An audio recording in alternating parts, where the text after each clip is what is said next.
Very often we find people calling others as saints. Sometimes we may have heard the expression, he or she is a saint indeed. And you may wonder, what is it that makes people refer to others as saints?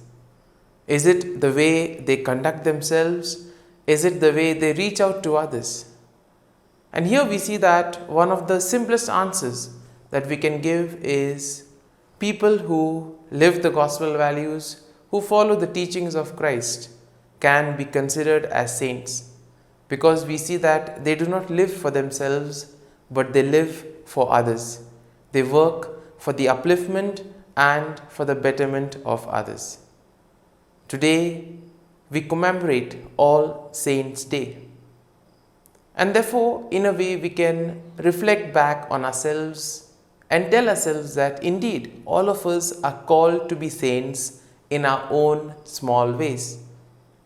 And the readings of today will also touch on that same theme.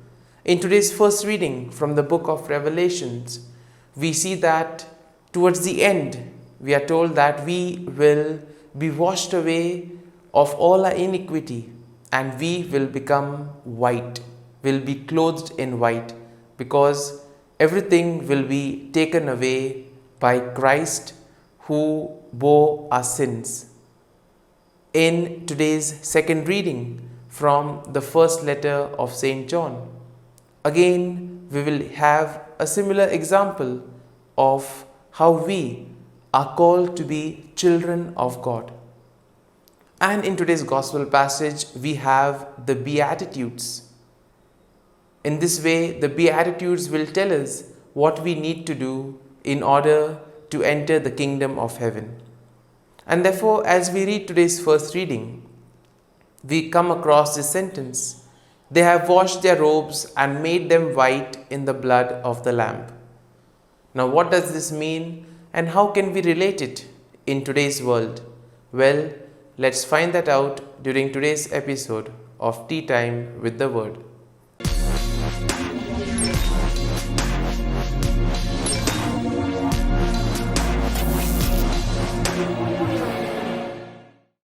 But before we can begin our reflection, let us take a look at the readings for All Saints' Day.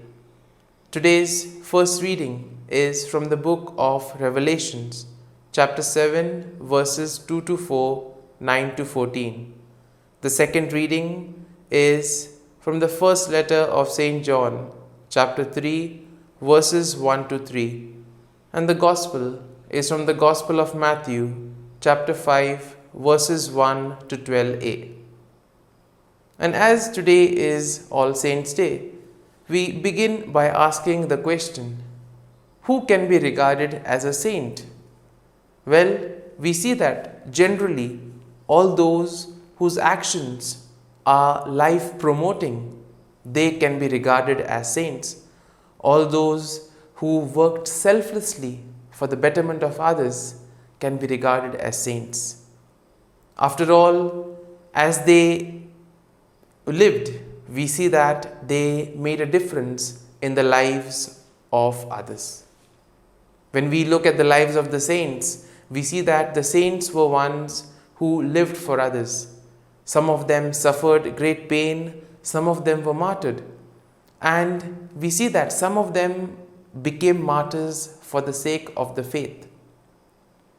And therefore, when we look and read the lives of the saints, we indeed find inspiration in them, because it is through their lives they have given testimony to the Word of God, and they have also set a very good example for you and for me to follow.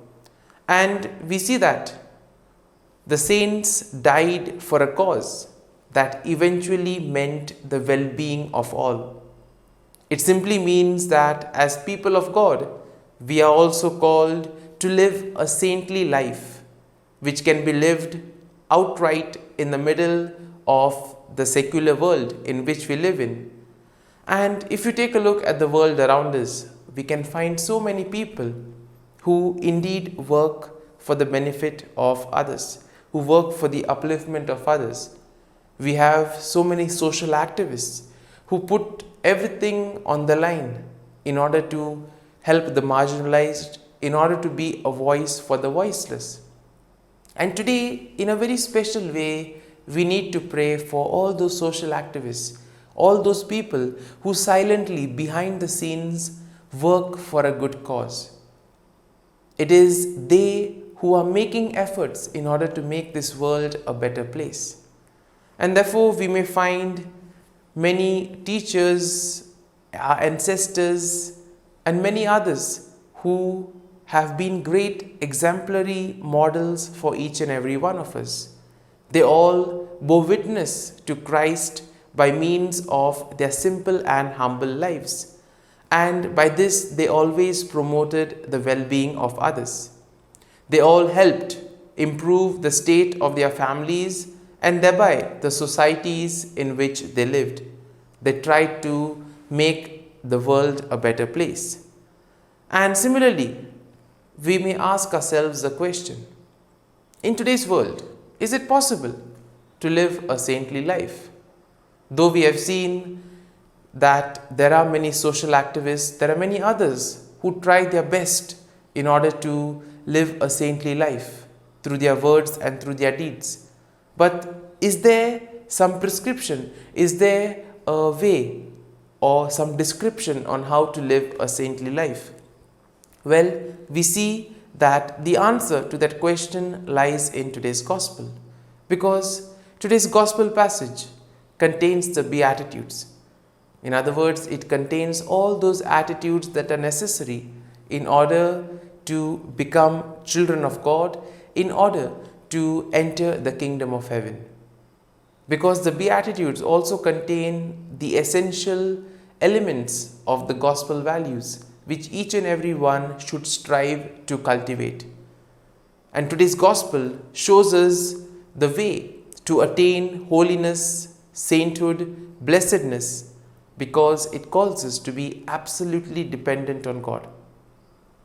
And we see that whatever has been described in the Beatitudes becomes quite a reality in today's world, because those who follow the gospel values, those who work for truth, those who become a voice for the voiceless, sometimes tend to face a lot of suffering and pain. And therefore today's gospel value is for them some kind of hope, it's some kind of consolation that their efforts are not in vain, that God will reward them at the appropriate time. And therefore, in a way, today's gospel passage will invite us to be meek, to be humble, to fight for justice, and at the same time to be dependent on God for everything. Now, in today's first reading, we come across this phrase where it is said, "They have washed their robes and made them white in the blood of the Lamb." And this basically can refer to the sacrifice that Christ made for each and every one of us.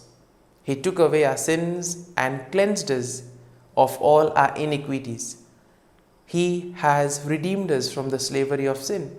And therefore now, our souls which were corrupted, our souls which were covered with dust, are now made clean again by Christ Himself. And therefore we need to make every effort in order to keep our heart and soul clean. How can we do this? By first and foremost living a good life based on the gospel values, and we have the Beatitudes as an example for us, as a kind of a pathway that will help us to follow the gospel values. Similarly, in today's second reading, we see that all of us are called to live as children of God. God loves us unconditionally. He is merciful and gives us all the graces that we require in life. But many times we see that we tend to deviate, we go away from these graces. And that is why today's second reading will tell us that we need to live as children of God, because it is only then that we can make a difference in the lives of others. And as we reflect on today's readings, let us pray for the grace that we may be able to live our lives based on the gospel values, that we may cultivate these essential values in our lives. And in a very special way, we also pray for all the social activists, that whatever work they do for the upliftment of others, that work may be fulfilled, that they may get the fruit of their work. And most importantly, we also pray for their protection, so that they may be safe and they may be able to touch the lives of many people and thus make this world a much better place, which radiates the peace, joy, and love of Christ. Amen.